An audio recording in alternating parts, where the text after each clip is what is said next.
Good afternoon to all, and good morning, whoever is on another timeline. So welcome you all to the Euro-Mediterranean Economists Association webinar on Africa's key role in the brain economy.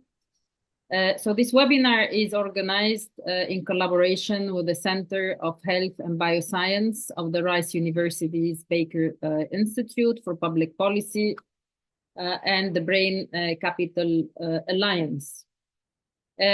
So exploring the potential for neuroscience progress in shaping economic and policy decisions can significantly contribute to Africa development in several ways. And in fact, together with the team led by Harris Ayer, who will give us the first talk, we have been working now for the past 3 years on how neuroscience really could offer insights to how we can reshape our economies for a well-being economy overall.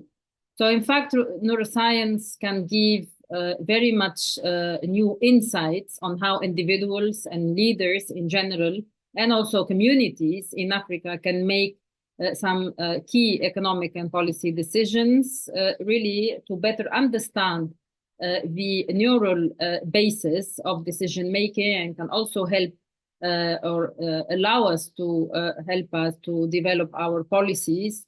And in fact, policies that can be much more aligned with the natural human behaviors, and also cognitive processes, which are really misunderstood nowadays, and we could really enhance them to allow us to have much better decision making and much better design policies for our societal needs. And I think at the end, what we are aspiring at is to have more effective and more sustainable and inclusive outcomes. And this neuroscience could allow us, in fact, to have that. But beyond this, we know very much that Africa is suffering from some conflicts and some issues related to tensions between different countries. And I think neuroscience can offer to us very much a new understanding about how to understand, for example, aggression, how to enhance cooperation. And also, these are key for, in fact, offering strategies to conflict resolution and overall peace building. And these are all aspects that we could eventually learn from the latest research in neuroscience.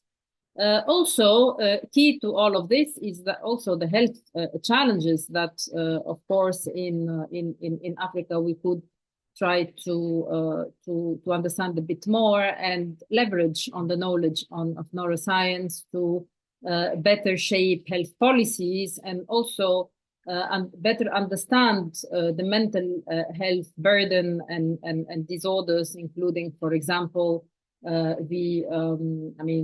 exposure to stress, or, for example, dementia, Alzheimer diseases, and all of this. So, in fact, our idea here is to foster healthier populations, and they become, of course, much more productive, and they can overall contribute to overall well-being and flourishing of their societies. So, in fact, neuroscience can offer to us a great tool.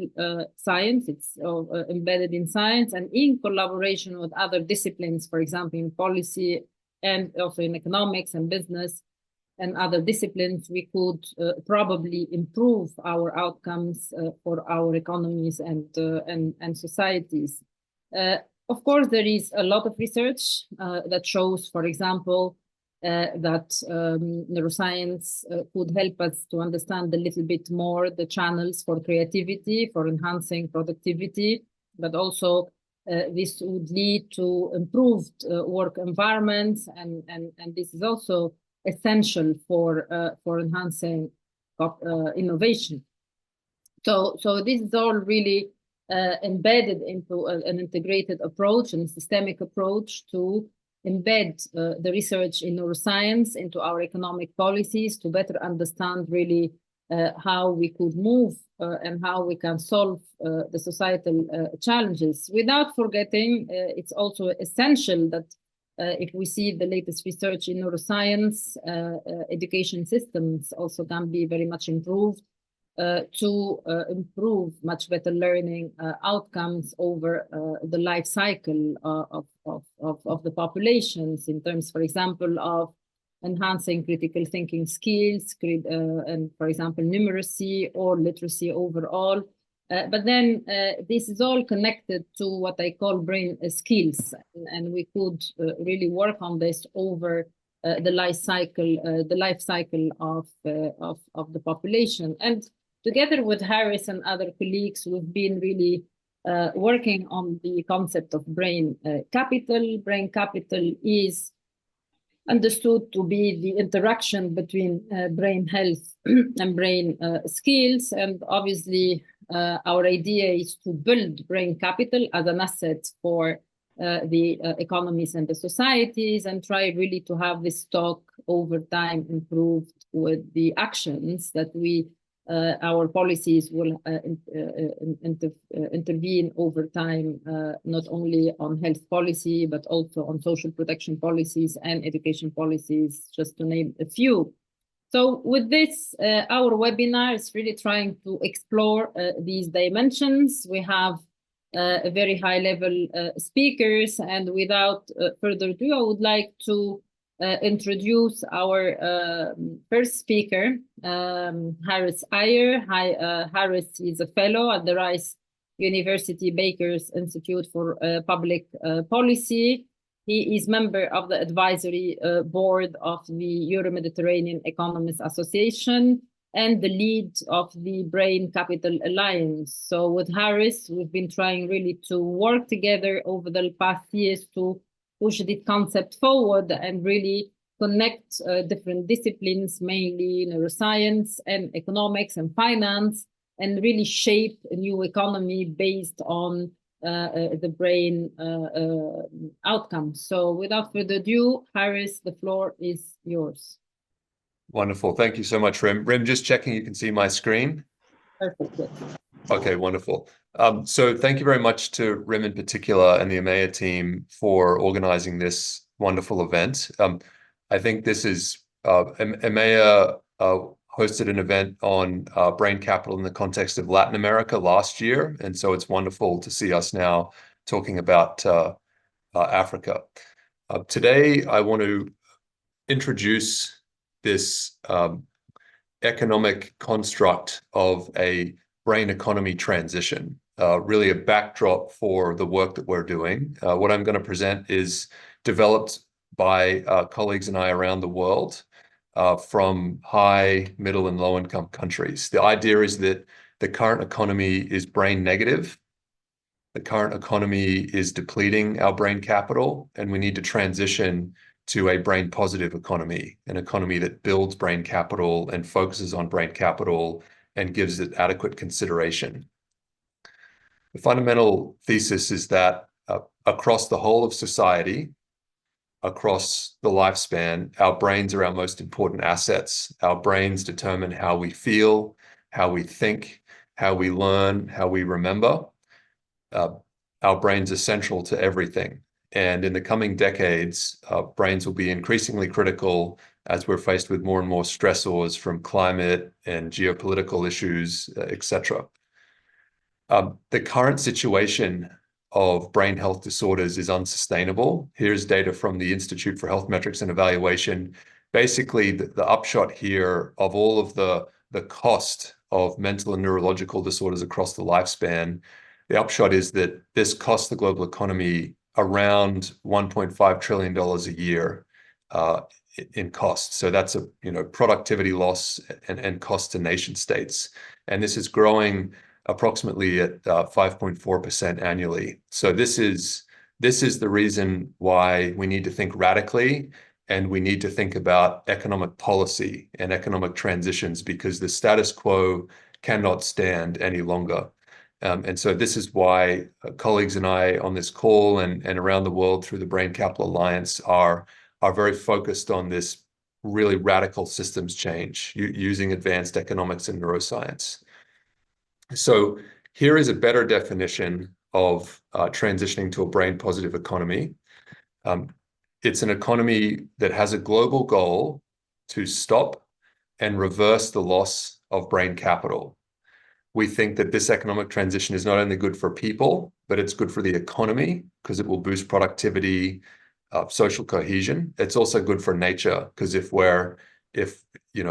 we have better brains, we're better able to engineer creative solutions to sustainability and climate, which I'm sure Masamba will talk about in a second. We've published recently on this with many of the co-authors here on the call today, and we have a paper coming out with the Brookings Institution in the next couple of weeks. The brain negative economy is an economy, as I said, that is typified by high and rising burden of brain health disorders. Industrialized food systems are corrosive to our health. Air pollution, plastic and chemical pollution is not good for our brains. Extreme weather events, which is particularly acute in Africa. We have rising rates of mis and disinformation, particularly this year, with so many people going to the polls for global elections. We have an underinvestment in brain science, brain care, and brain innovation, which I think George Vredenberg will touch on. And of course, we have toxic effects of social media, particularly for teenage girls, mostly. This all means the brain negative economy means we have education disruptions, we have low labor productivity, suboptimal workforce skills. If you're not, with it mentally and cognitively, your ability to get the most advanced skills to engage in the future economy is challenged, so on and so forth. All of this fundamentally leads to economic insecurity that can lead to national insecurity. We published about this brain economy transition in the Lancet Neurology. Here is the summary of the paper. You can look it up. It's freely available online. And we really mapped how the SDGs can help take us to a brain-positive economy. We need more brain science, more clinical innovation, more brain plans at the national level, more data, more brain-inspired policy, and better public-private partnerships. And again, the speakers today exemplify acting in all these different areas in their own ways. The lessons of the brain-positive economy transition come from the nature-positive economy transition. This is wonderful work done by McKinsey and the World Economic Forum. And the idea is, of course, nature capital is right now in the economy being depleted. We have loss of forests, loss of species, loss of biodiversity. We need to transition to a nature-positive economy that builds back biodiversity, forestry, and potentially bring back some species that are on the brink of extinction. We need to recognize that the economy doesn't just impact our brains. We're not sort of passive in the effect of the economy on our brains. Our brains can impact the economy, actually. We have the ability from our brains to be creative, to generate new patents, new products, new services, new ideas. We have the ability to generate green skills in our brain to be more ecologically intelligent, to make better decisions for the environment in the products that we purchase, or kids of today can develop green skills to engineer solutions for the climate tomorrow. Our brains determine how pro-social we are and how productive we are as well. And Rim and I were delighted to be with Masamba at COP28 last year in Dubai, where we talked about the role of advanced neuroscience in the context of sustainability. Here is a piece of work that we launched in Dubai at COP28 last year. It's the flow mental pollution assessment, the idea that we should assess when we look to buy a product or a service, we should assess not just the effect of that product or service on nature, we should assess the effect of that product or service on our brains. Is that product going to promote us to go outdoors and exercise? Or is that product going to promote us, to sit down more, to be more sedentary, to get addicted to our screen or some bad food or something like this? So it's a way of raising the intelligence of consumers subtly so that they can make better decisions for nature and then also for their brains. And so this is freely available online if anyone's interested in looking at it. The roadmap for the brain economy transition that we're about to publish in the Brookings Institution with Alfred and George Vredenberg and Carol Graham, we need how do we do this? It's a complicated thing to try to reorient the global economy. We need to start by developing a shared vision and mission, and I hope that we can get to start to do that today. We need to identify and engage key drivers and champions, and we have many of them on the call today. We need to leverage and scale up existing brain initiatives and innovations. We need to explain and communicate this well. So, what I'm sharing with you today is really the first time that this has been presented. So, looking forward to feedback and iteration. And then we need to monitor and evaluate the progress and outcomes of this transition. We need to be very structured about this moving forward. Here was that wonderful session we did at COP28 with Masamba and other colleagues, looking at the role of advanced neuroscience in sustainability and the future of humanity. It was a very inspiring session, so thank you, Masamba. Here is a nice overview of what we did last year in New York at the UN General Assembly. We had a whole day on brain capital building. We had representatives from Africa, Latin America, Southeast Asia. It was a terrific session talking about brain capital investment across the lifespan, from babies to older adults, and from digital policy through to health policy. And we have plans to continue to advance this work. We're engaging with Congress. We have some meetings later this month with Morgan Luttrell, who's a Republican congressman that co-chairs the Congressional Neuroscience Caucus. We've been requested to speak to the Edison Electric Institute, which is the foremost network of energy and electricity companies in the world. They want to talk about how we're boosting brain power, playing on the electricity theme. So that's exciting that we're engaging with those stakeholders and the big power companies. And again, we're going to be engaging at the UN General Assembly this year, COP29 in Baku, and hopefully also the World Economic Forum in January of next year. So we're very inclusive with these events, and we encourage you to follow us and join us if it interests you. So thank you very much. That is the context of this brain economy transition, and I look forward to the discussion today. Thank you very much, Harris. I think you gave us a very nice view on the brain positive economy and how we can transit to a brain-based economy. And I think this could be really a revolution, a change of paradigm. So I just have one question to you before you leave. I know that you have to talk to some people today.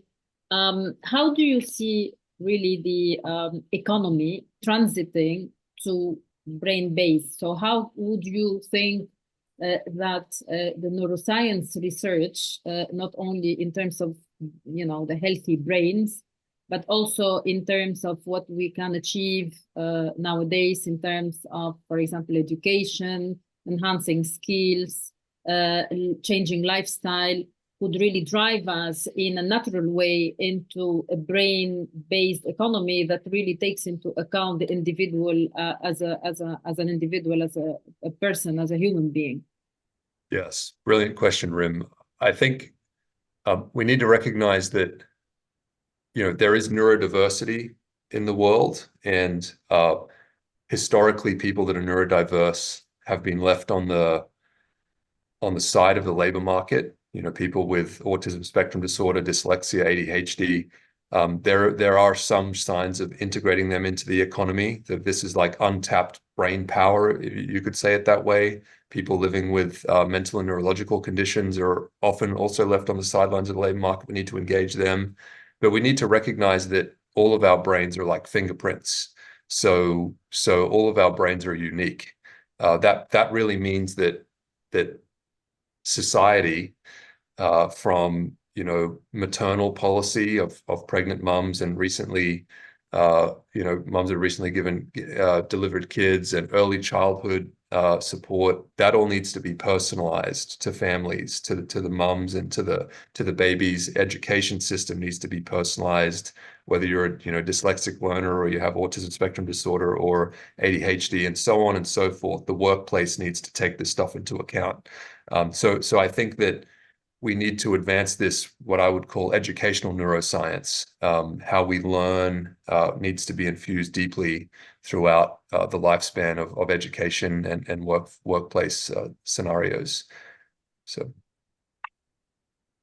Thank you. Thank you, Harris. This really gives us the first step to our discussion today. And I would like to welcome our next speaker, Zul Mirali. Zul, he is a professor of neuroscience at the Aga Khan University, and he is involved with Kenya and Pakistan. And he's the founding director of the Brain and Mind Institute at the same university. He has done a lot of research, and in the next minutes, he will share with us how neuroscience could really enhance this concept of a brain capital and what the research is telling us about it. Zul, the floor is yours. Thank you very much, Rim and Harris. Very exciting framework that you presented. So today I would like to present a compelling economic case for investment in brain health in Kenya and in Africa, considering the significant demographic dynamics at play in the country and the whole continent. After that, I'll talk about how Brain and Mind Institute is doing its best to address some of those challenges in Africa. Now, coming back to the important demographic dynamics with a large young population of at-risk individuals at risk of stress disorders, mental ill health challenges, as well as growing demographics of seniors at risk for neurodegenerative diseases such as dementia and Alzheimer's disease. Prioritizing brain health can yield substantial economic benefits, both for the present and future generations. First and foremost, addressing mental health and well-being amongst young population is crucial for ensuring a productive and healthy workforce. The median age in Kenya, for instance, is 20 years, meaning that about half the population is under 20 years of age. Mental health disorders such as stress, anxiety, depression can have a significant impact on performance and productivity, as Harris was saying. And it can then have an impact on the output, economic output and productivity. By investing in programs that promote mental well-being and resilience amongst young can create a healthier and a more engaged workforce, ultimately boosting economic growth in Kenya. Moreover, as the demographics of seniors in Kenya continues to grow, now that diseases such as HIV are under much better control, the prevalence of neurodegenerative diseases such as dementia and Alzheimer's disease is expected to rise significantly. As a matter of fact, it is said that dementia and Alzheimer's disease will be the next pandemic to face our countries and continent. And by 2050, Africa will have more people over 60 years than all of Europe. So these conditions not only pose significant challenges for individuals and their families, but also place a substantial burden on the healthcare systems and the society as a whole. Often, the pressures of managing loved ones at home drive struggling families below the poverty line. So investing in brain health initiatives that focus on early detection, prevention, management of neurodegenerative diseases can help reduce healthcare costs, improve quality of life of affected individuals, and alleviate the economic strain associated with these conditions. In addition to the direct economic benefits of investing in brain health, there are also broader societal implications to consider. A population that is mentally and cognitively healthy is more likely to actively participate economically for social activities and contribute to innovation and creativity and lead a much more fulfilling lives. By prioritizing brain health across the lifespan, we can create a more inclusive and prosperous society that promotes overall well-being and sustainable development. In conclusion, investing in brain health in Kenya is not only a matter of improving individual health and well-being, but also a sound economic strategy that can yield long-term benefits to the country as a whole. By addressing the mental health needs of young population and preparing for challenges associated with the aging demographic, we can build a resilient and thriving society that maximizes human capital and potential. Let us seize this opportunity to prioritize brain health and to secure a prosperous future for all. So with that, let me jump to the Brain and Mind Institute that I'm leading in Africa, and to tell you a bit about it and what we are trying to use the Institute to actually make a difference for the country and the continent. So first of all, let's talk about brain health. So if you look at brain health is a state of well-being, as you know, and it's an adaptive functioning across the cognitive, social, emotional, behavioral, and motor dysfunction that allows a person to realize its full potential across the life course. But this definition that is adopted from the World Health Organization actually does not include the topic that we are addressing today, the societal well-being and prosperity. I think that needs to change, and we'll discuss that at the end of the webinar. But the Brain and Mind Institute itself has a hub in Nairobi, Kenya, that serves Kenya, Uganda, and Tanzania, East Africa. And then there is also another hub that serves South and Central Asia. Let me tell you about our overarching aims of this institute. And that is to advance brain health for all in low and middle-income countries served by the Aga Khan University. And I'm going to talk to you about maybe 3 core components. And I'm not going to focus entirely on the neuroscience behind it, but obviously we call ourselves the Brain and Mind Institute, the focus being on the functional and neurochemical and pharmacological interactions with the brain, which is only less than 3 pounds in weight between your ears, but it's an electrochemical organ that is highly interactive with the environment. And the way the brain functions, as Harris was outlining, everything that you see, that you feel, that you think, that you do is controlled by that organ. And hence, we wanted to create the Brain and Mind Institute, because the brain becomes the core determinant. And that's where the focus needs to be. But let me come back to the core components that we're trying to address to get to the investments that are necessary to actually develop that neuroscience much more deeply in the continent.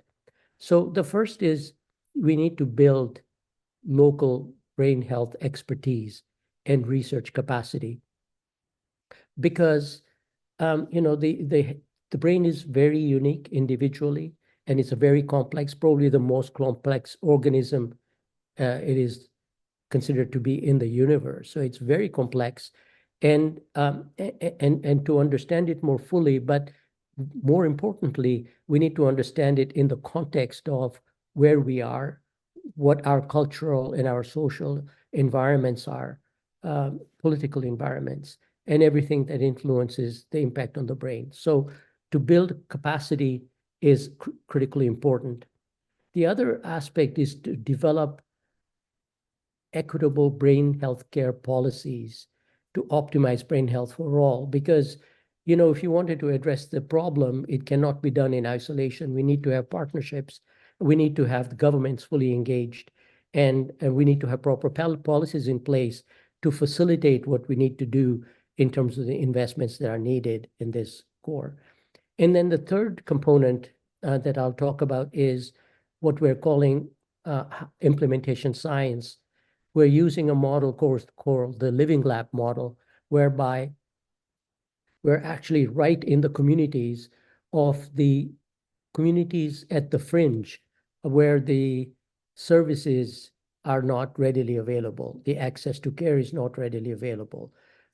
So we need to be able to develop approaches that are socially accountable and use social entrepreneurship to kind of do that.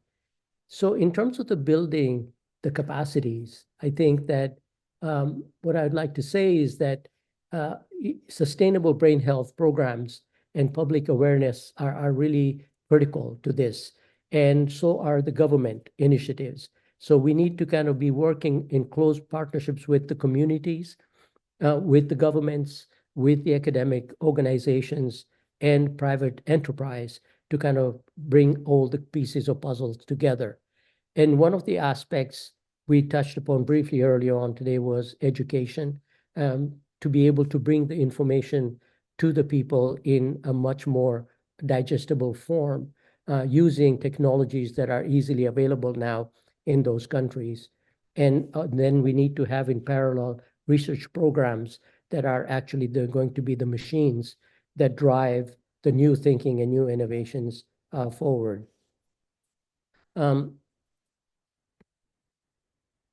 The way we are doing it at the Brain and Mind Institute is we have created a very integrated and a very diverse implementation science team, brain science implementation science team. So we have health economists, we have neuroscientists, psychologists, psychiatrists, data scientists, neuroscientists, and so on and so forth. And this is designed so that we look at the brain health issues not in isolation and not in a silo, but as an integral science, connected very well with the environments, the social, economic environments.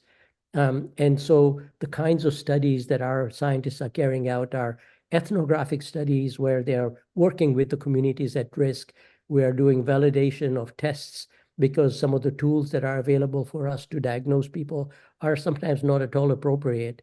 They've been developed in North America and Europe, and sometimes contextually they don't fit. We need to develop the right kind of tools. We need to also assess the knowledge and beliefs and understanding culturally, like what people think about those types of constructs of dementia or mental ill health.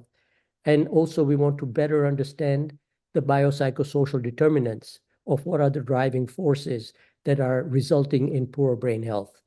And also we want to be cognizant of the male and female differences in how the brains work. And also focusing very much on the prevention. So through Worldwide Fingers program, where we are trying to develop interventions that are preventive in nature, because sometimes up to 40% of dementias can actually be prevented. And so it's very important that we do all that together. And one of the things also is to be able to bring help closer to the doorstep, because in those regions, about 70% of the population is rural. They don't have easy access to care. So we're creating ways in which we can go to the communities using mobile clinics, but also mobile labs, so that we can not only provide services, but also collect biosamples to better understand the determinants of ill health, to do predictive analytics in the future.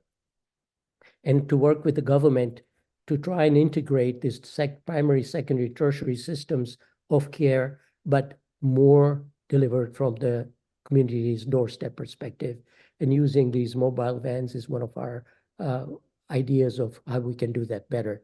Our approach is using, as I said, Living Lab, which is a socially accountable way of doing work and research, co-creating issues and questions from the community directly, and be working with partners such as the Davos Alzheimer's Collaborative that we are working with.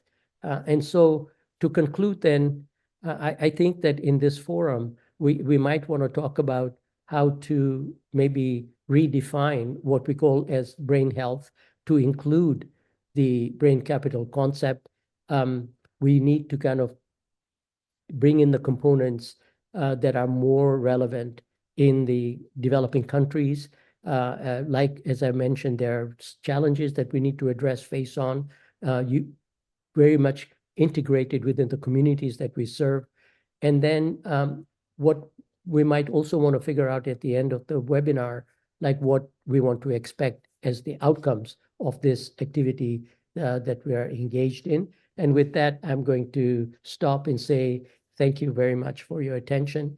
And I hope I stayed within my allotted time. Thank you all. Bye.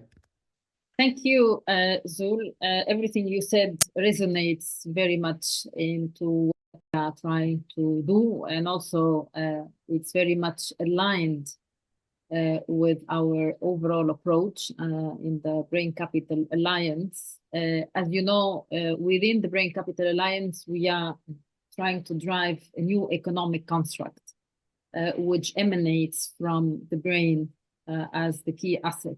And I think what you are saying is really very much complementary to the overall concept that we're trying to pull together. And one thing what is very important also is you mentioned the increased capacity in the countries where your center is active.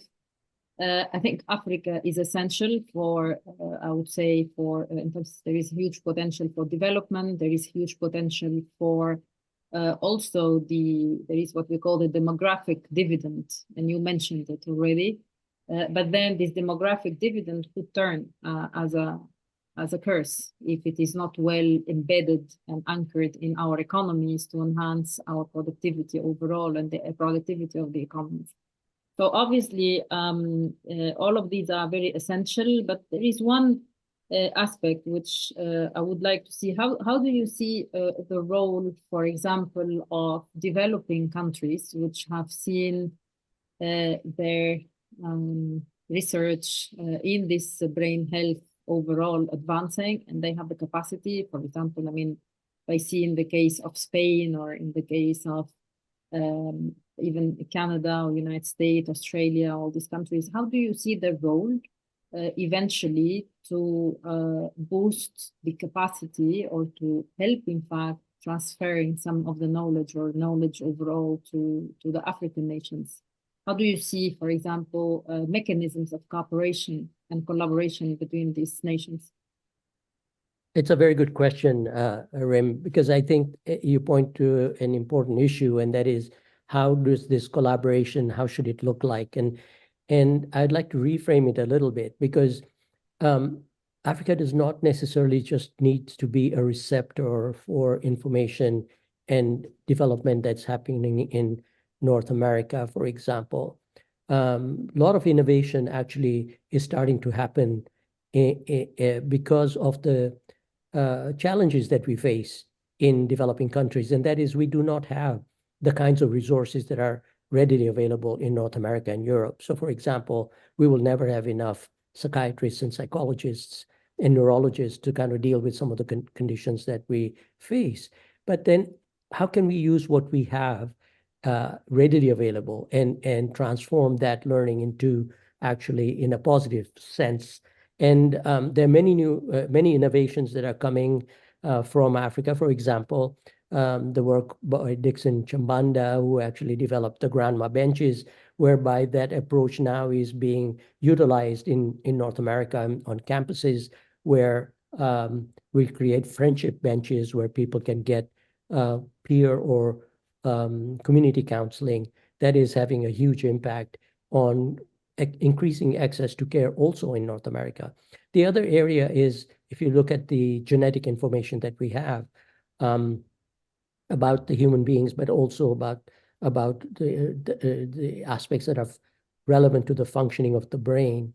Most of our information, I think 98% of that information, is coming from genetic pool that is obtained from North America and Europe. And the genetic information from the African side of the genetic makeup, that is lacking right now.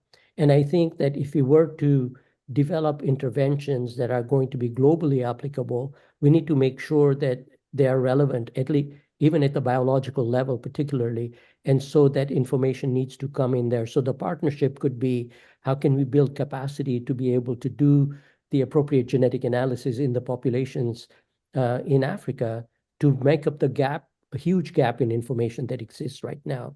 And the last thing that I'll mention is, if you look at the development of certain drugs, these drugs were developed again in North America or Europe and are not necessarily most appropriate for the African population because of the differences, metabolic, genetic, whatever differences that there may be.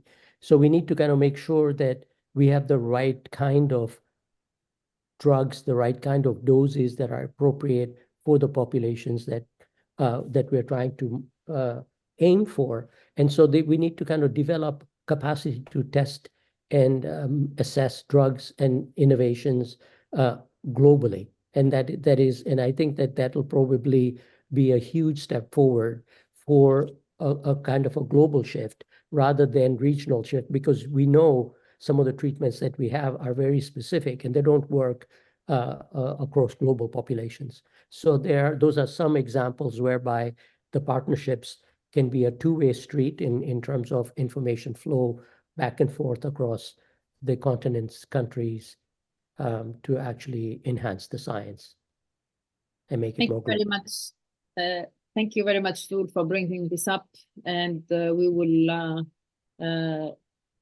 talk about it a bit more during the discussion later on. I would like to introduce Masamba Tioe. Masamba, he's Executive Director of the UN FCC Global Innovation Hub. So he has been leading the Secretariat, which is the UN Climate Change Global Innovation Hub. And we had the chance to meet in COP 28 in Dubai, as Harris mentioned, and it happens that we are also aligned in the thinking of what brain capital assessment could bring to our societies in terms of innovation. So Masamba, you have the next minutes for you, please. Thank you. Thank you, Erin, and very pleased to have the opportunity to contribute to this very important webinar.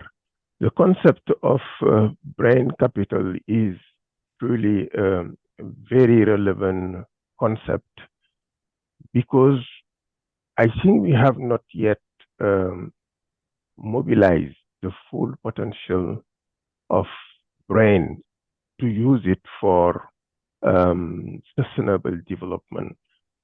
We are smart, that's clear. We are very good in solving problems, but we are not enough wise. We are not good in avoiding problems. And this is one aspect of the functionality of the brain that definitely will need to be further developed and mobilized. So the event aimed at exploring the potential of neuroscience in shaping economic and policy decisions for Africa's development. Then the question is, what is the future Africa needs, and what are the economic and policy decisions to build that future?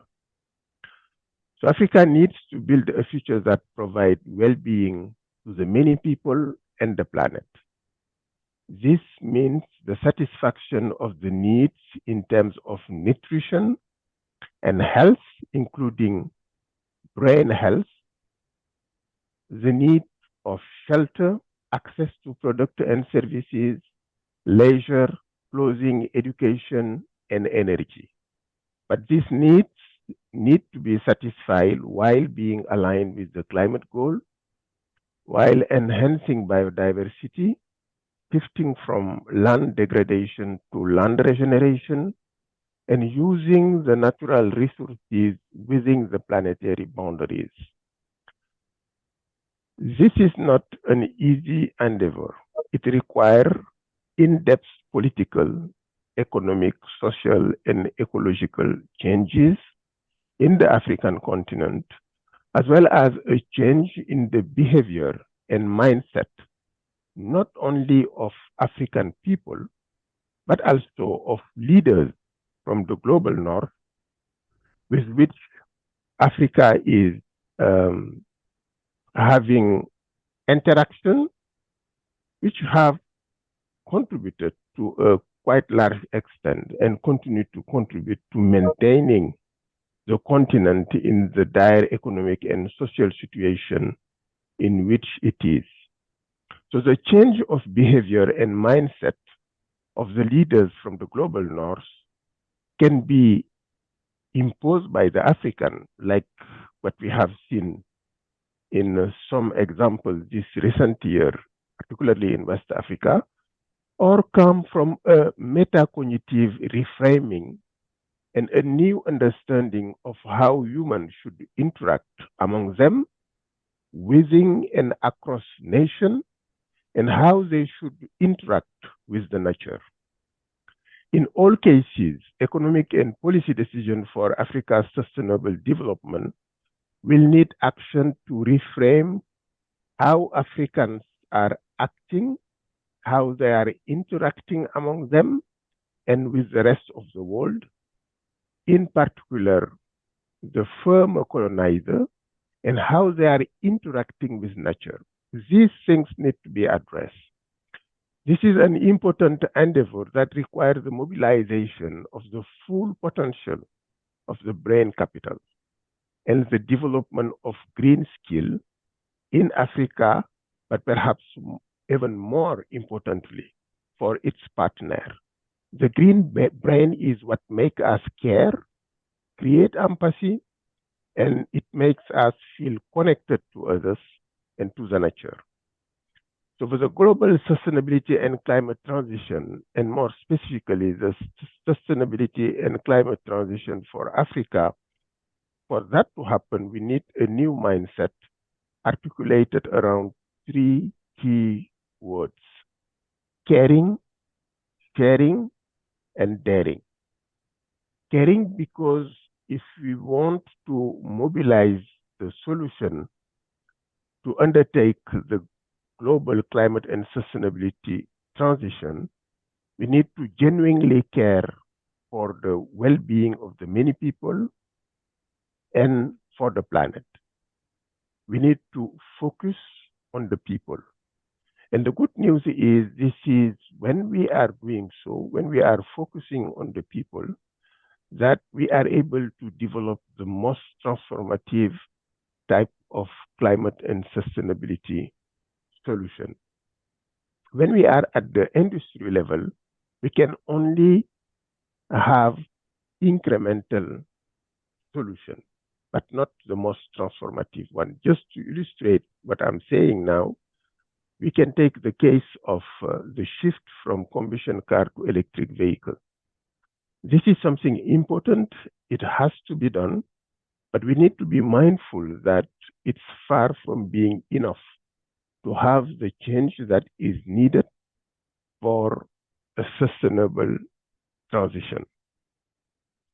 We need to ask the question, why do we need car at the first place? And then the response to the question will be, we need car because we want to be mobile. The next question is, how can we develop solutions that help satisfy the need for mobility with less car? And mobility itself is not a purpose, it's a means. The purpose behind mobility is access to products and services for the many people. The question is then, how can we facilitate access to products and services without limited need for mobility? And the digital technologies such as connectivity come into picture. We can think about telecommuting replacing a trip to the workplace and work office. We can think about e-learning to replace trip to school in some region, and also the building of school, and so and so. So what is apparent here is when you go back to the core human needs of the people and you try to develop solutions for their satisfaction, this is when you will find the most transformative type of solution. But this requires change of lifestyle. This requires us being less greedy, and this requires us focusing on the people and their need. The second element, sharing. We need to share experience, we need to share knowledge, and we need radical collaboration, because the challenge that we are facing cannot be addressed if we do not have radical collaboration within countries and across countries. We need to move away from the mindset of problem solver and try to become solution provider. There also, it requires the development of brain capital. And finally, daring. One of the main challenges that we are facing with climate and sustainability is linked to the way that we are setting our goal and target. Most of the time when we are setting climate and sustainability goal, we tended to set them based on our understanding of what is possible. We do not set goal and target based on what is needed, but based on what is possible. And this is the problem, because when we set our goal based on what is already possible, we actually lock ourselves in a vicious circle, because we can understand where those that are setting this type of goal are coming from, because most of the time they would like to be credible. And in many situations, people do not understand when you are setting a goal and you are not able to articulate how will you achieve that goal. But the problem is, if you set the goal only based on what is possible, you lock yourself in a vicious circle, because those that are developing the solution that are transformative will not develop this solution, because from their side, they will also say there is no demand for such type of solution, and we are locked in a vicious circle. So the only way to break this vicious circle is to come up with a mindset of a moonshot mindset, a daring mindset, where the goals are set based on what is needed. If you are able to develop the brain capital and the green brain globally, it will facilitate broad adoption of the caring, sharing, and daring mindset. And we will be able to build a world that is brain positive rather than brain negative, productive rather than extractive, regenerative rather than destructive, empowering rather than alienating. A world that can provide well-being and flourishing life to the many people, purposeful, meaningful work that they enjoy, they can be proud of, and that enable them to use their passion and talent. This, in return, will contribute to enabling the vision of peace, security, and human dignity on which the United Nations is founded. Thank you. Back to you. Masamba, thank you very much. And your words are really, I would say, essential to this new paradigm that we are trying to develop. We have the chance at the Euro-Mediterranean Economists Association with my colleagues to develop what we call the regenerative TRIS model for economic development. And TRIS stands for transparent, responsible, inclusive, and sustainable. And the regenerative dimension is really to bring us from extraction to regeneration, from a model which is based on excessive, I would say, shareholder value to more stakeholder value. And this is all will allow us to take one of the key assets, or what we call the capital endowment. Brain capital could be one of the capital endowment within this model of well-being and flourishing.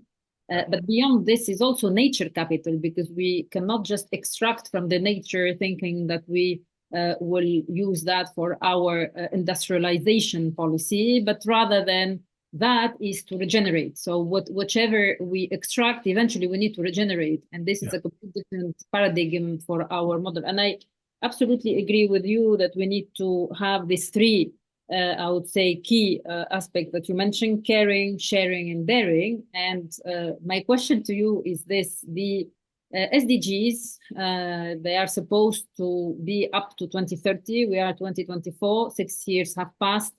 And if we look at the overall global stock take, I mean, we're still all far behind the targets. So how do you see brain capital as an anchor for the post 2030 SDGs? Brain capital is critical. We cannot address the sustainable development goal through outer action if we do not address the inner development goal through action that will affect us internally. And this is where brain capital has a very important role. I think if we want to correct the trajectory and be able to achieve the sustainable development goal, it is critical to bring brain capital at the core of the debate. Thank you very much, Masamba. I think this is what we are all trying to do together, based also on the meeting we had in the COP28, and hopefully in the COP29 we'll be again together to advance this thinking. So our next speaker is Alfred Jamnici. I hope I said well your name. Alfred, he is a professor of neurology and neuroscience, and he's the founder and CEO of the Brain Research Africa initiative. So this Brain Initiative for Africa is also a development partner of the African Union Commission and member organization of the International Brain Initiative. Alfred, the floor is yours. Thank you very much for inviting me to this very important webinar. And thank you to the technical team for helping me. I had some issues with the slides, but they helped through with that. And I'm just going to tie in, giving some few examples of what we have been experiencing at Brain Research Africa Initiative, building on what Harris has already given us. And already I was very interested in listening to Zul explain what he has been doing in the three hubs, especially the one in Kenya, which is in Africa, and we need to work together. I also have appreciated, this is the first time I'm meeting with Masamba, and the insights that he has shared are very, very important. So I'm just going to, I was asked to talk on delving into the Brain Research Africa initiative. And next slide, please. I'll just share with you three things. I'll give you a few comments on what our organization is, where we are and what we're doing. And then I'll say one or two comments on what Harris mentioned on the brain economy transition and what that means for Africa, at least as far as we have been looking at it from BRAIN, which is Brain Research Africa Initiative. And I'll make a concluding statement for this point that will set us into the discussion part of our webinar. Next slide, please. What is BRAIN? Brain Research Africa Initiative is an initiative that we conceived about some 30 years ago with our colleagues and my friends from Switzerland with whom I trained. And then for this past 25 years, we've been building young people around Cameroon and now in about 15 African countries to be able to generate new data or new evidence on neuroscience, or use what is available, as Zul mentioned, and adapt it for the economic, social, political, and total development of our continent in Africa. This is very daring, and I'm really interested to to know Zul better and to know the many other initiatives that are in the continent better, so that we can work together for the development of our continent, and of course, using what we learn from Africa to share with the rest of the world. That's what BRAIN has been doing. Our global office is in Geneva, and our continental headquarters is in Yaoundé, Cameroon, where we have started and we've been working for the past 25 years. Next slide, please. We have written a short description of our activities for the past 25 years in Lancet Neurology, the June issue of Lancet Neurology. You can read that up there. And I put here the picture of our board chair, His Excellency Philemon Yang, who is one of the 4 wise leaders of Africa that contribute to advising the African Union in terms of its development and its strategic plan. He is our board chair, and he is very likely going to be the chairperson of the 79th World Assembly of the United Nations. And I mentioned that because he's African and he's a key leader of the African Union, and things that we discuss here, we can engage with the African Union and engage with African countries, and this will be a key partner. He's an excellent diplomat who has spent 20 years as a diplomat in Canada, now working in Cameroon as the Grand Chancellor at the Presidency of the Republic. This is a key personnel that can be instrumental in some of the things we are discussing and how that can be implemented politically and diplomatically in Africa. Next slide, please. So this is the news that came out when he was unanimously voted by the African Union to be the candidate to chair the 79th General Assembly of the United Nations. Next slide, please. We've developed several initiatives in BRAIN for Cameroon and for Africa. And one of the concepts we have developed is what we call the BRAIN Week. It started as a BRAIN Week in Cameroon, but it has grown to be BRAIN Week in Africa. And the last edition that we held last year involved, as I mentioned, 24 faculties of medicine from all the 4 regions of Africa, from representing 15 countries. What we do is we spend a whole week providing care, for bringing neurological care to those that are not able to get care free of charge. We spend that week stimulating young people to get interested in getting careers in neuroscience and brain-related careers. We use that week to develop partnerships, public-private partnerships, and we also use that opportunity to encourage. We usually give what we call the Monikoso Mona Brain Lecture Award to an eminent African or Cameroonian who has contributed to promoting brain science and brain health in the country or in the continent. And I'll mention the one who got that prize later in a few minutes. Next slide, please. And we usually say in our organization that we teach that from the womb to the tomb, we have only one brain.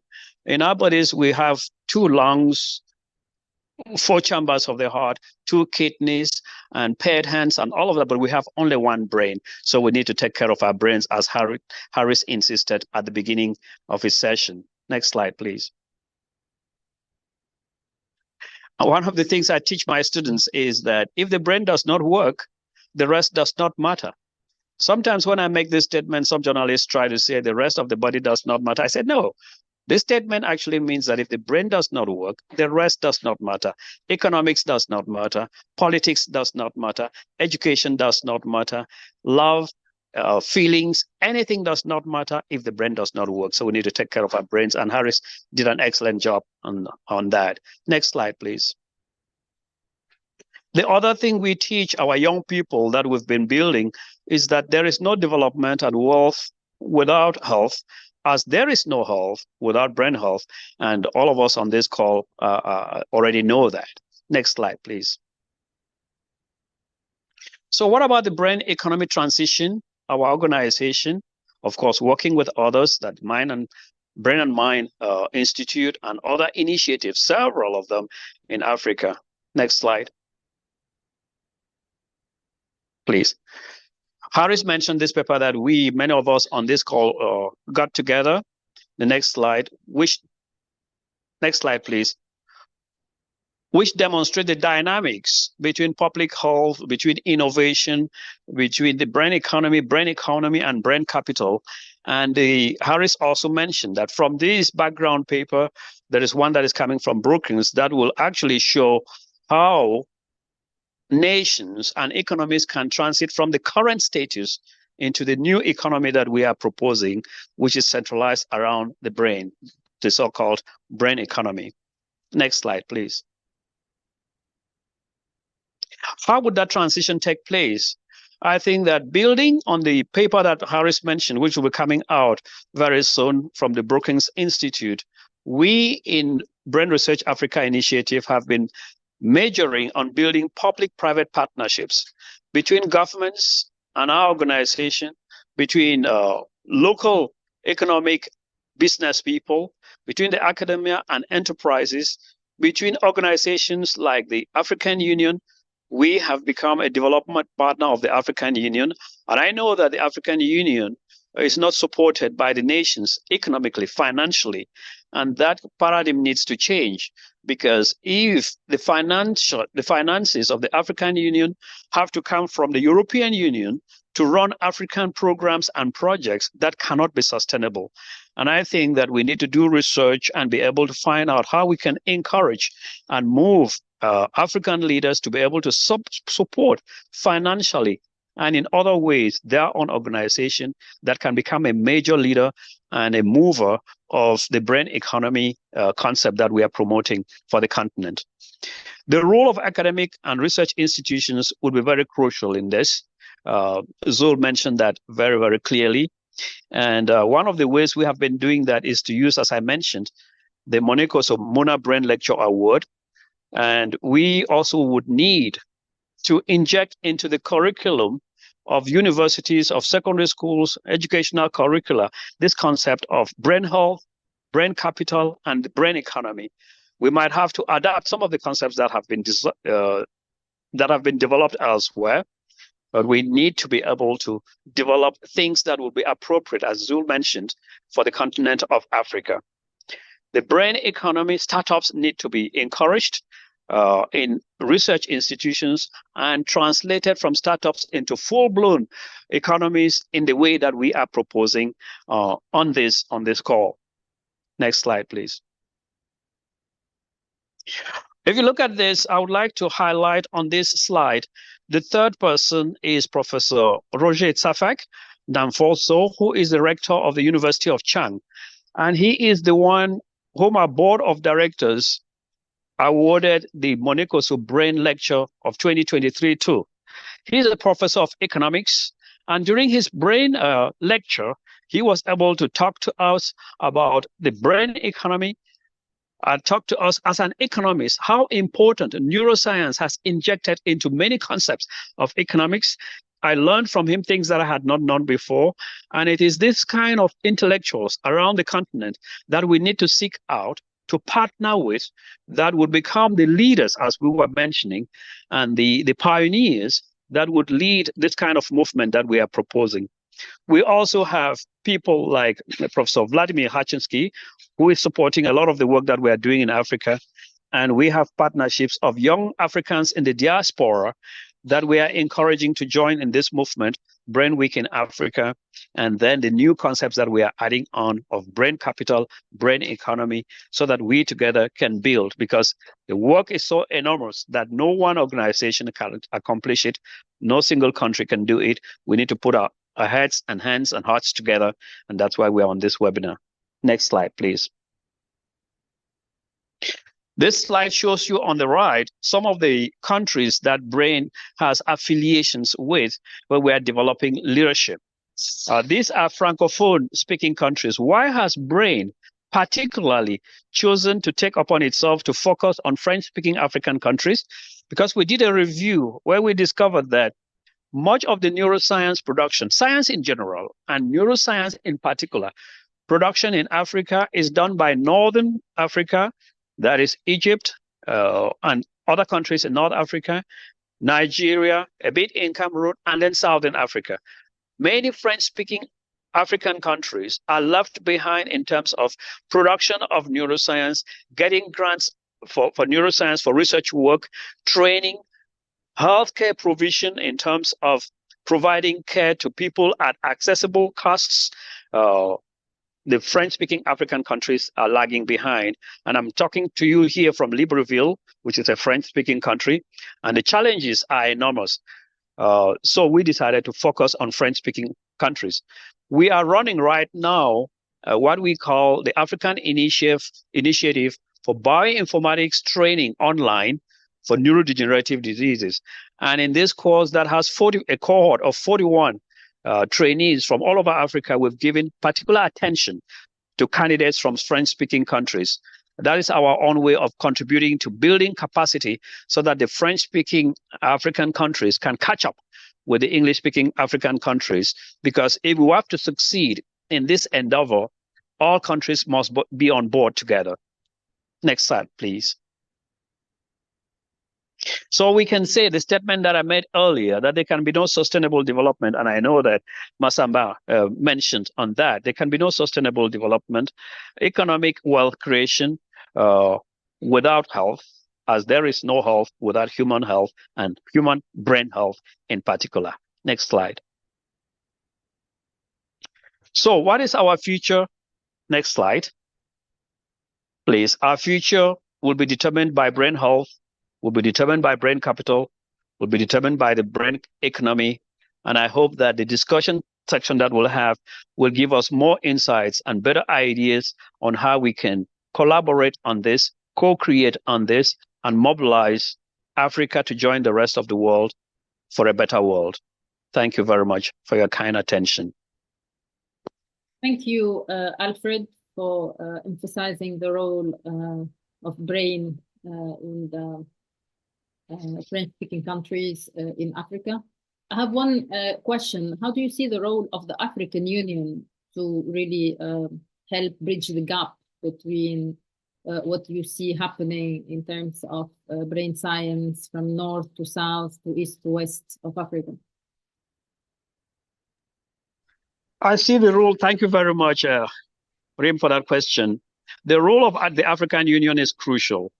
I know that many Africans, unfortunately, don't believe in the African Union because the Union is very weak. The Union is weak politically, it's weak economically, it's weak diplomatically, it's weak financially. One of the things, I mean, we are discussing Africa and we must be very frank with the data. I was a member of the Kwame Nkrumah Scientific Prize Award, and we were sitting in the committee, in the jury in Addis Ababa, and I learned to my greatest dismay that the money that goes for the prize, for the Kwame Nkrumah Prize for Africans, comes from the European Union. I couldn't swallow that. I couldn't swallow it. How can it be that it is the European Union that is giving money for the Kwame Nkrumah Prize, which is led by Africa? And the commissioner told me African countries don't contribute financially.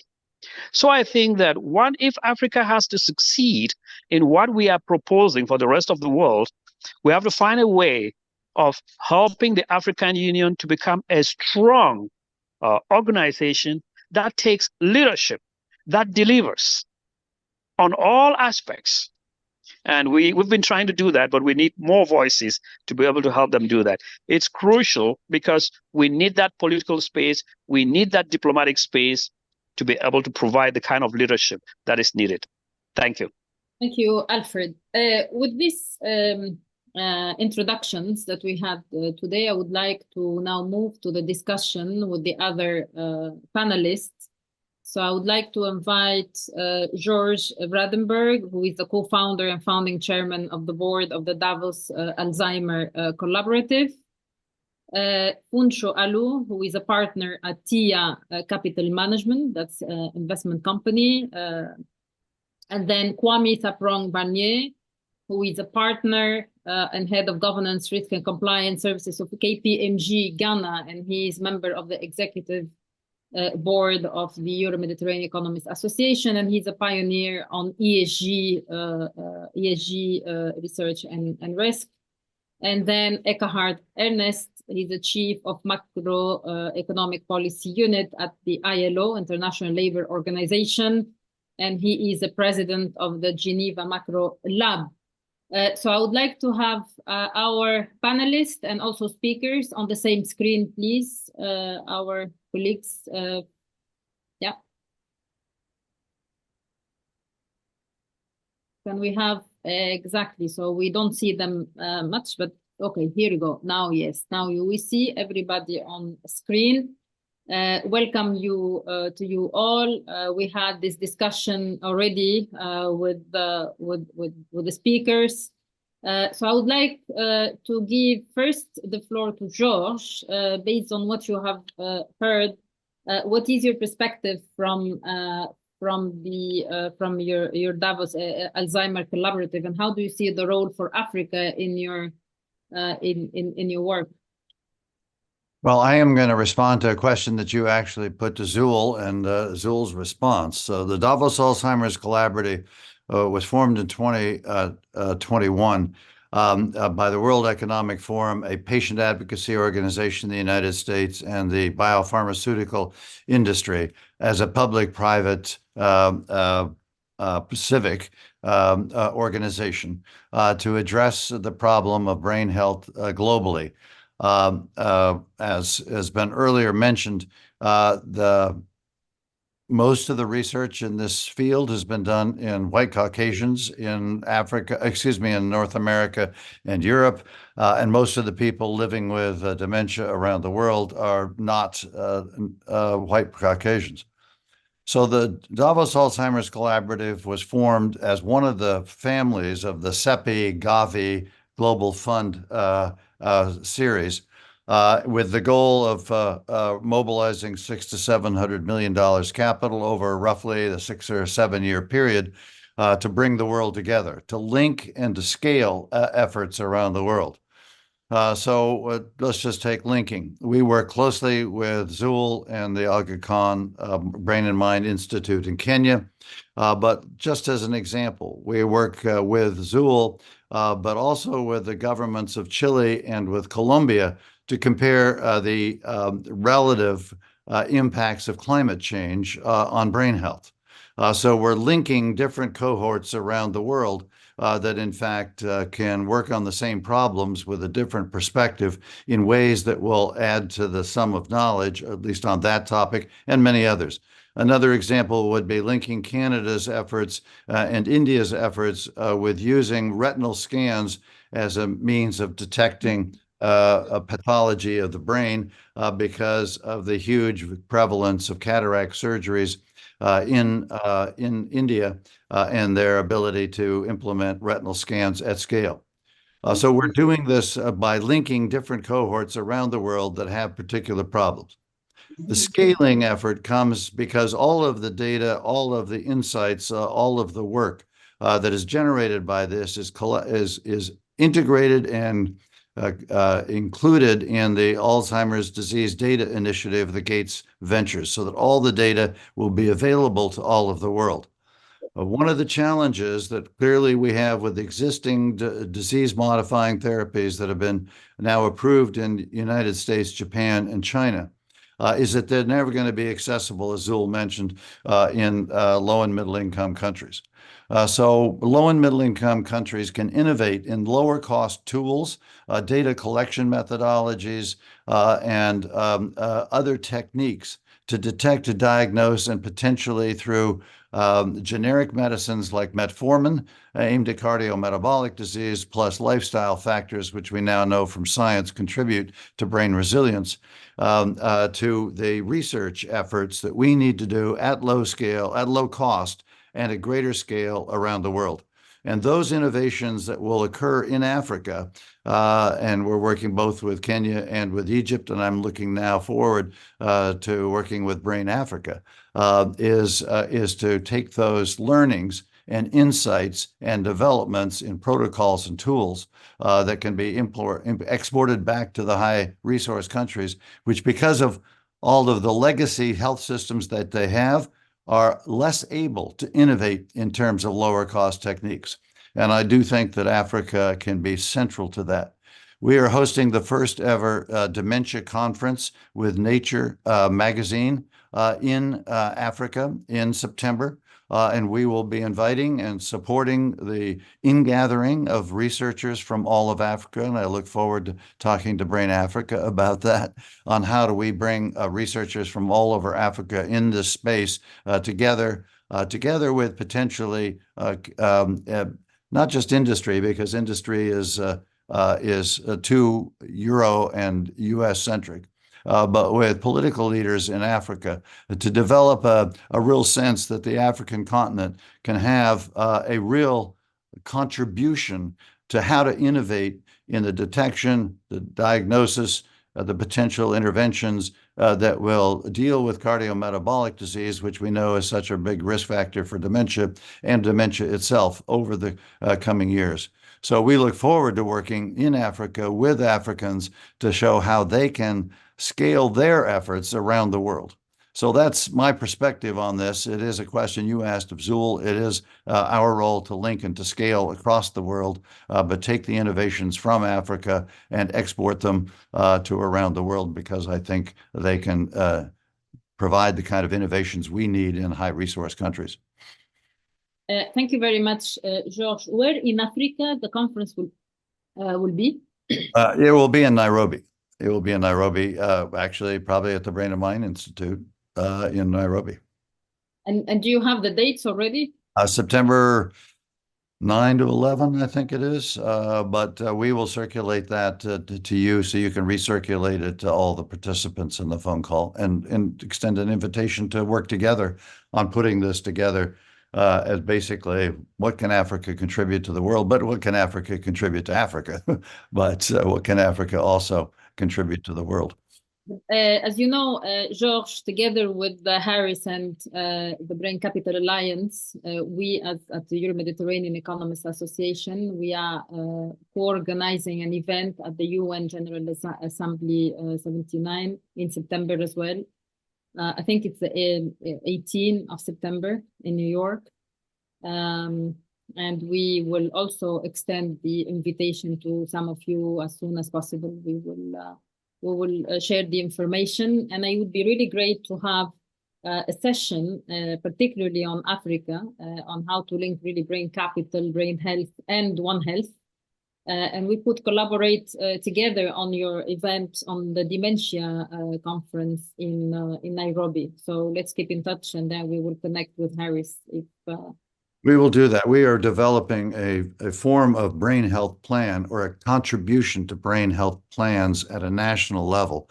We have been invited to do that by some of the regional offices of the World Health Organization, to articulate what a country might do in order to deal with cardiometabolic diseases related to brain health.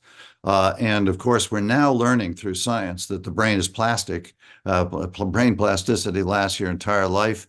The lifestyle factors have biological effects on the resilience of the brain.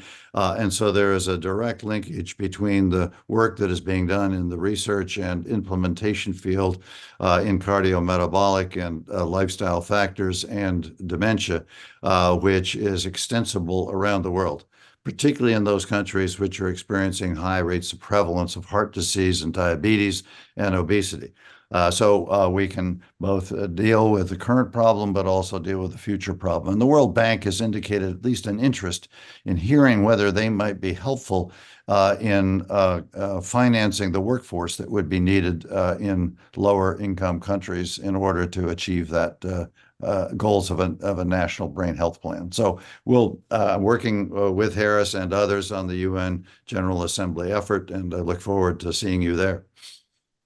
Perfect. Thank you very much, George. Now I'd like to hear from Funcho. Funcho, are you on screen? How do you see finance and investment contributing to a brain positive economy? You are muted. Hopefully not for much longer. Can you hear me? We good? Yes. Hi, everybody. Thank you very much. I've been reading under the guidance of Professor Rim and Harris and others up on this topic, and trying to figure out where the intersect might be with what it is we do in the private investment space. Quick introduction, I'm a co-founder of TI Capital Management, which is an investment management business focused on everything from sovereign debt down to private equity in Africa.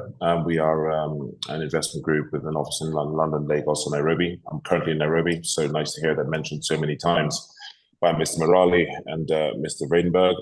See you guys in September.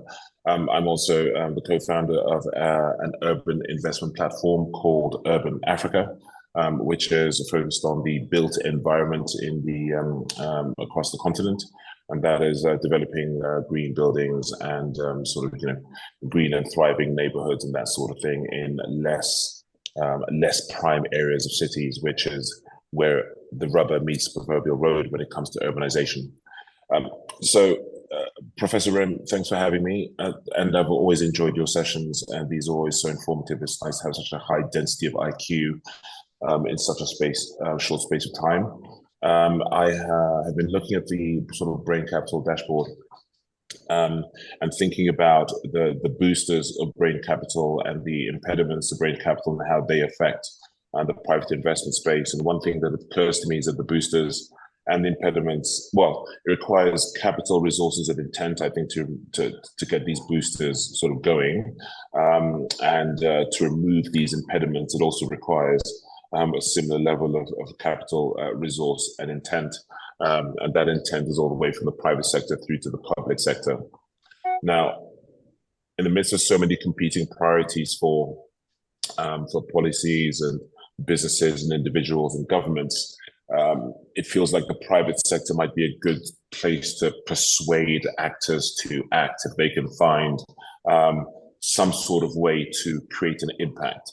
So the private investment space is either purely commercial or commercial plus impact. And over the last 10 or so years, there's no way you can invest a single dollar without thinking about impact. And maybe potentially there's a way to figure out an impact story or layer on top of private sector activity and investment of capital into what is the good work of the team on the brain capital side here. So broadly speaking, the private sector can be split between equity and debt. Look at private investments and publics or listed investments. But on our continent, private capital, whether it's private equity or venture capital, is so much more available, prevalent, or risk-seeking than some of the public stuff that we find globally. And I think that is a space also, fortunately, where sort of ESG and sort of impact is taking a serious hold. So more directly, the brain capital related theme, I think there's probably a route where some of your work can be used to lobby for a brain capital related theme as a filter for impact. So when we think about impact and ESG, is there a way that the brain capital related considerations can be inserted into people's ESG frameworks, which will start to guide capital towards places where it can be where that capital can be positive for the theme that we're all discussing today. And it'd be great if, for example, every single sort of dollar coming onto the continent gets screened for its additionality for brain capital. Wouldn't that be a nice thing? But then also, I think there's some work to be done on defining exactly the perimeters of really concentrated brain capital themes. So which areas of healthcare need to be addressed, which areas of sort of urban development need to be addressed, for example, that can sort of direct capital towards these themes. And for me, I live in Nairobi and have done for 12 years. Prior to that, I lived in New York and in London. And in reading some of the work that you've put together, the EMEA on this, I think the elements that really stand out to me are things like the social conditions, the natural environment and cultural environment pieces of your work, and how those overlay on the city backdrop. And the reason why I focus so much on cities is that projected 70% of Africa's populations will be in them, and people's mental health and access to skills and opportunities are really focused in cities. As TIA Capital, we've only invested in cities and not countries is sort of where we do our work, because they are where the rubber really meets the road in terms of the African population. Rapid urbanization is an opportunity, but it also needs to be inclusive and sustainable. And by 2040, there'll be more Africans living in cities than in any other continent in the world.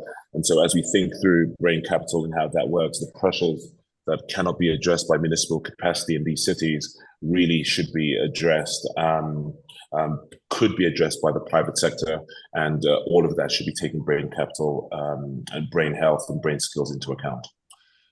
Happy to engage further on this with the team and the group assembled over time, especially with you, Prof, as we think about some of the ways that investment vehicles can be put together and investment filters can be put together to direct capital towards things that support the sector. I'll take questions, but also sort of hand the mic over back to you. Thank you. Thank you, Funcho, and also to make the link to the ESG. I'm sure there will be capital driven into a brain positive economy going forward.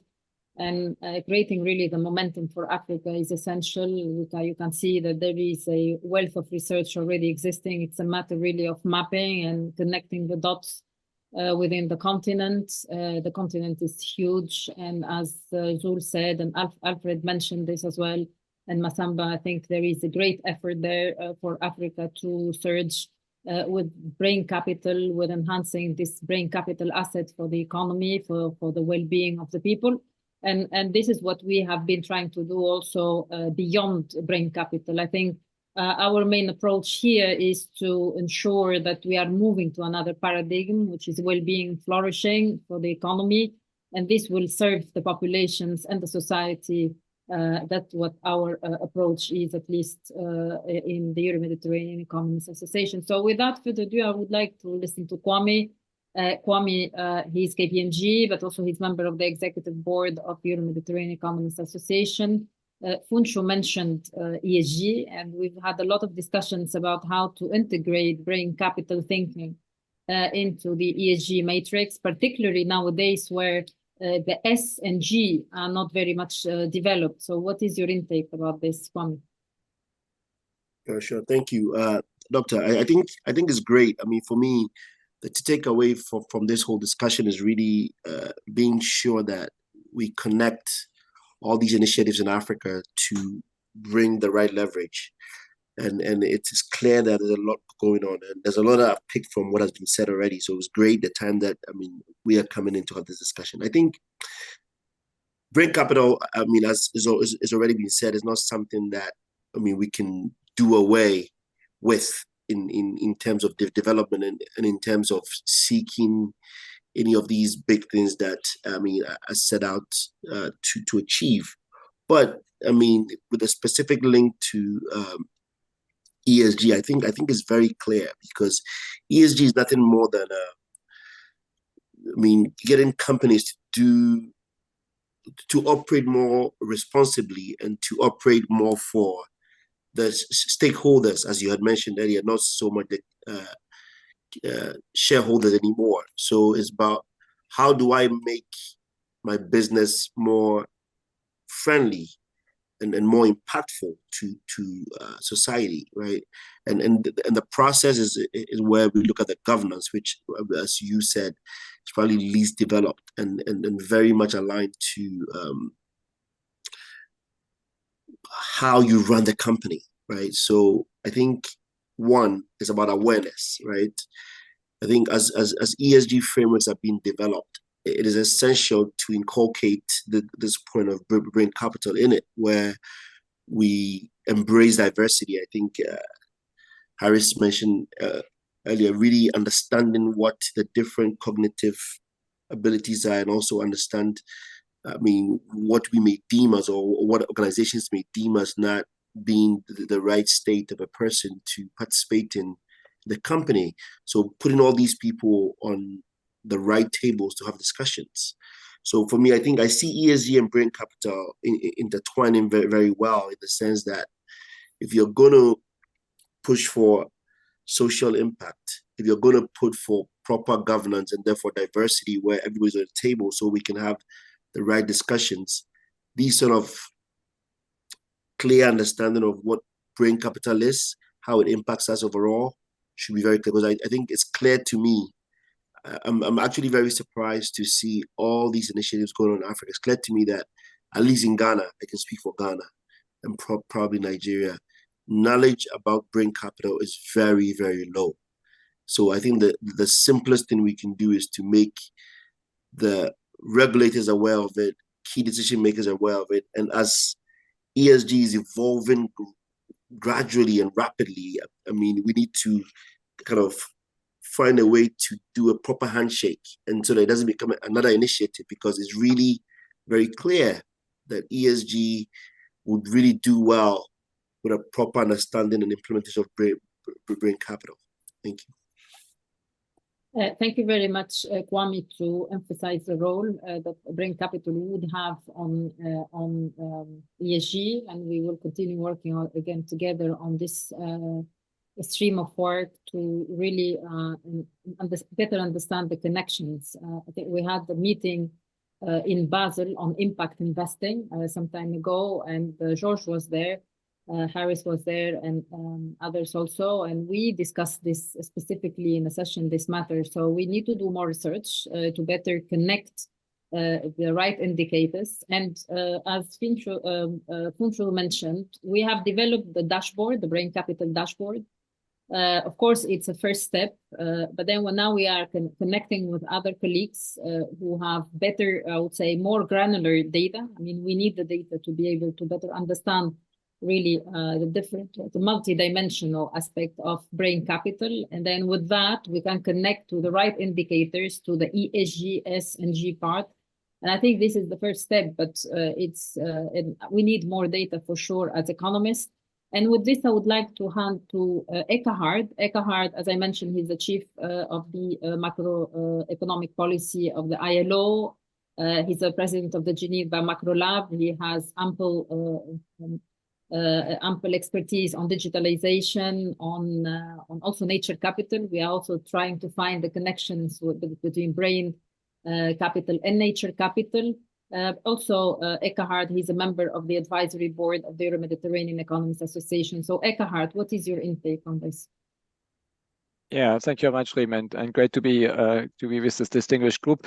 So as Raymond said, I'm an economist by training. I don't have much to say about the neuroscience behind. I leave that to the experts here in the room. But I want to focus a bit on the proximate causes of brain health, and I think there's something to be said. I think you mentioned, Raymond, the vast demographic resources that the African continent brings, and especially the young and dynamic populations that you see all across, especially sub-Saharan Africa. And I think what my biggest worry is that it's not so much brain health at the old age stage. It's really the healthy brain development of young people, because what we are currently experiencing is really this cognitive divide. It's not only a digital divide, it's a cognitive divide where young people who don't have the proper resources in terms of schooling, in terms of nutrition, in terms of healthy environments, to develop their cognitive abilities, will also lose out from the digital transition that we are all going through right now. And I think that Africa has this huge potential, as I said, to actually benefit from it, but at conditional on actually having a healthy cognitive workforce, not only a healthy physical workforce, but also a healthy cognitive workforce. So I think that this is a really key point that I wanted to stress at the outset. And I think that there are a couple of elements to it that we from the International Labour Organization maybe can bring in. One is you need obviously a health workforce that can take care of young people as well, not only about middle-aged and older people, but also of young people. And I know, I mean, I think I look especially to Kwame and the situation in Ghana. Ghana has an excellent medical personnel, but which is poached away by neighboring countries, by countries in Europe. So you actually invest a lot in your medical training, and then you don't benefit from that. And so I think that one key element to it is really that we need to invest much more globally in a health workforce that can kind of provide these type of health services. There are some initiatives not only at the level of WHO, but also at the level of individual partnerships where skills partnerships exist, and the ILO is is very much involved in these issues as well, where we accompany countries in their discussion on the development of programs whereby advanced economies provide additional resources to develop local health workforces. So, and I think that kind of effort needs to be stepped up for the African continent to actually benefit from its young population. The other point I wanted to make is, and I think Professor Nyamchi mentioned it a bit in his work, and by the way, greetings from Geneva, where I'm currently sitting, is that connectivity is key. The African continent doesn't suffer from exploitation. It suffers from a lack of connectivity. It suffers from the fact that people are actually not getting the same type of information, the same type of technological transfer between those who are advanced and people in Africa. And I think that kind of connectivity, there is a huge potential through digitalization to actually provide that connectivity. I mean, today we are seeing an example of that. So we don't have to be physically in the same location. We can actually connect over these tools. And I think that kind of digital infrastructure needs to be beefed up, needs to be developed further. The digital divide I mentioned before is something which is relevant in this context as well. And that brings me to my last point, which is resources. Obviously, all these things, all these points I mentioned require additional resources. Now, one of the possibilities that Africa has is, and you mentioned, is natural resources, natural capital. Africa is a resource-rich continent, not only in terms of its oil or minerals, but in terms of its nature. And I think that developing a new framework of valuing natural capital, our common friend Ralf Shami, I don't know if the name rings a bell in this group, he has been involved in discussions in developing such a program in Gabon. Unfortunately, this has stopped right now, but hopefully there is an interest in continuing this kind of developments. The natural capital seen as a resource, not in terms of exploitation, but in terms of using its services that it provides for our well-being, is an enormous potential for the African continent and should really be prospected much more strategically as a fund for development finance. And I think that's something which we all can contribute to in our discussion, to help bringing to the fore that these additional resources are there. We just need to provide the institutional framework to leverage them and use that additional fund then for initiatives, as I said, developing health workforce, developing a healthy environment, and developing our connectivity. Thank you very much, Rim. Thank you, Eckhard, also for bringing the interconnection between nature capital and brain capital and valuing or revaluing, having a new paradigm to value national capital. I think this is essential development going forward. And you mentioned our colleague Ralf.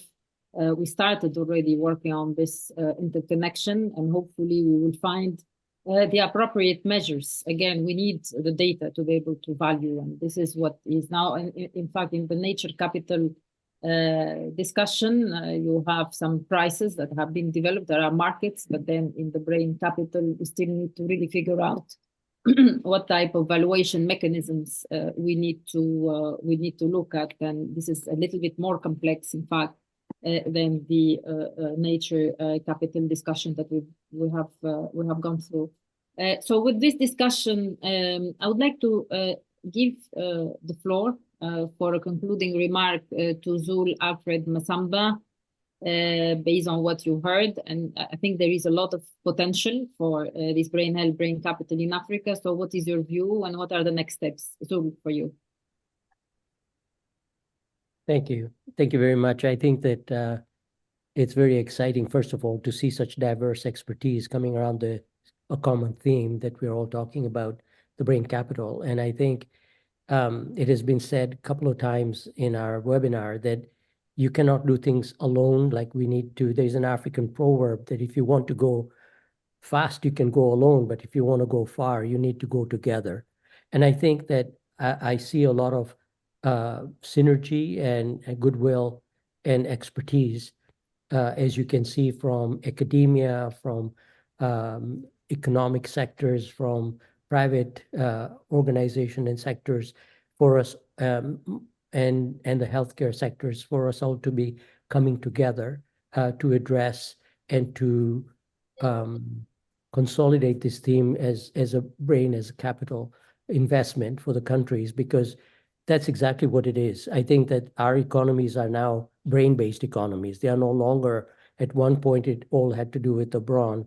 Now it is the brain that really is critically important for the countries to economically thrive. And I think that we cannot ignore the brain. It's been far too ignored for a long period of time, partly due to stigma and other cultural nuances that played into the game. But I think we're now all on the same page that this is a critically important organ. We need to nurture it. We need to protect it. We need to grow it, because through investment in the brain capital, you're going to invest in a healthier world, period. Thank you. Thank you, Zul. Alfred? Thank you very much. Following from what Zul has just said and what Anne said, I am very, very encouraged. I see connectivity in this. I usually say that a neuron, a single neuron, is a marvelous cell, but all on its own is completely useless. The brain is what it is because of its networks of networks of networks of networks. And I see us meeting here as already a solution to the problem, at least the beginning of the solution of that connectivity problem. I see us focused, and Zul mentioned that on one theme. I see us focused, and I think that the timing cannot be any better. The work that has been going on for the past years, and this year going to September, and after that, I look forward to a lot of networking, a lot of working together, and to build the potential that is in Africa so that the rest of the world can benefit from it, and Africans too can benefit from what is their potential. Thank you very much for this great opportunity to be with such great people that you are. Thanks. Thank you, Alfred. I think connectivity is essential, and there is a lot of potential there. And like today, for example, we've been able to see that there are many initiatives, and I am sure if we dig further, there will be much more initiatives. So let's dig further together and find more initiatives like those. So, Basava? I think one aspect that could be really important is to consider brain negative as a negative externality and innovate in terms of technology, policy instrument, financial instrument, business model, product from the culture and creative industries that could help mitigate any production of brain negative considered as a negative externality. And at the same time, consider brain positive as a positive externality that we can actually incentivize activities and people to produce. I think there also it will be good to have policy instrument and financial instrument that can promote the production of brain positive considered as positive externality. Thank you very much, Masamba, to mention this. We have a regional initiative on cultural creative industry, and it mainly focuses on what you're saying. So we are really taking creativity as a lever, and also the diversity of cultures within the Mediterranean region. And our interest also is to go beyond into Africa, and that day we could really connect brain capital, creativity, and culture. And this is essential to go beyond the stigmas that Zul mentioned, and then really bring capital or bring brain capital as a, I would say, motor for our growth and well-being. So thank you all. I think this has been really a fascinating discussion with all of you. Of course, we are in the first step. We would like to do more, but I would like to thank all of you for this really great discussion. And as has been said, connectivity is the key word. We will continue connecting and then working together to bring brain capital in the forefront of our economic construction. And then, as Harris mentioned, we build a brain positive economy altogether. And today, this is our first webinar, I would say, discussion on this topic, and we will continue. So thank you all for your contribution, and I would like to thank all the team for the great organization of this webinar. So see you next time. Thank you.